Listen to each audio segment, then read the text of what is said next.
ഇനി ഞങ്ങൾ വന്നേക്കുന്ന എറണാകുളത്ത് ബോച്ചയുടെ ഷാപ്പിലാണ് കേട്ടോ. അപ്പോൾ ഇതവിടെ ലൈവായിട്ട് മീൻ പിടിക്കാൻ ഒരു അവസരമുണ്ട്. എല്ലാവർക്കും മീൻ തീറ്റ കൊടുക്കലല്ലാതെ ആർക്കും ഫസ്റ്റ് മീൻ കിട്ടിയില്ല. എനിക്കാണ് ഫസ്റ്റ് മീൻ കിട്ടിയത്. അതിൻ്റെ ഒരു പൊലിവ് എനിക്കുണ്ട്. പക്ഷെ നന്ദനാഥ് തോറ്റു കൊടുത്തില്ല കേട്ടോ. നന്ദനാഥ് തീറ്റ കൊടുത്ത് അവസാനം ഒരു മീനെ വളച്ച് അങ്ങനെ അവനും കിട്ടിയ ഒരു കരിമീന്. അങ്ങനെ അലനും കിട്ടി ഒരെണ്ണം. അവൻ അവിടെ കിടന്ന് ആർത്ത് പൊളിക്കായിരുന്നു കേട്ടോ. പാറുനായിരുന്നു ഏറ്റവും വൈബ് ഇതെല്ലാം കണ്ടിട്ട്. അങ്ങനെ ഞങ്ങൾ മീൻ പിടുത്തമൊക്കെ കഴിഞ്ഞ് ഞാൻ പിടിച്ച മീൻ തൊട്ട് റിലീസ് ചെയ്യാണ് കേട്ടോ. റിലീസ് ചെയ്യാന്ന് പറഞ്ഞാൽ എടുക്കുക.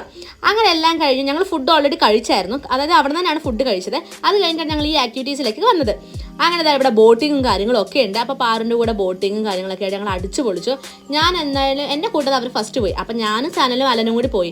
പിന്നെയാണ് ഞാൻ മനസ്സിലായത് അവർക്ക് സൈക്കിൾ പോലും ഓടിക്കാൻ അറിയില്ലാന്ന്. ഭാഗ്യത്തിന് ജീവൻ കൊണ്ട് തിരിച്ചെത്തി. അത് കഴിഞ്ഞ് അവരുടെ ബോട്ട് ശരിയല്ലെന്നും പറഞ്ഞാൽ നന്ദുനക്കേട് കയറിപ്പോയി. എവിടെ അതും നടന്നില്ല. ഒരാവശ്യമില്ലായിരുന്നു എനിക്ക്. പിന്നെ ഇതൊക്കെ കഴിഞ്ഞപ്പോൾ നമ്മുടെ ഫുഡ് കഴിച്ച ബില്ല് അങ്ങ് വന്നു. ബില്ല് കുറച്ച് സർപ്രൈസിങ് ആയിരുന്നു. നിങ്ങൾക്ക് ഇതുപോലത്തെ അനുഭവങ്ങളൊക്കെ ഉണ്ടെന്നുണ്ടെങ്കിൽ ഷെയർ ചെയ്യാൻ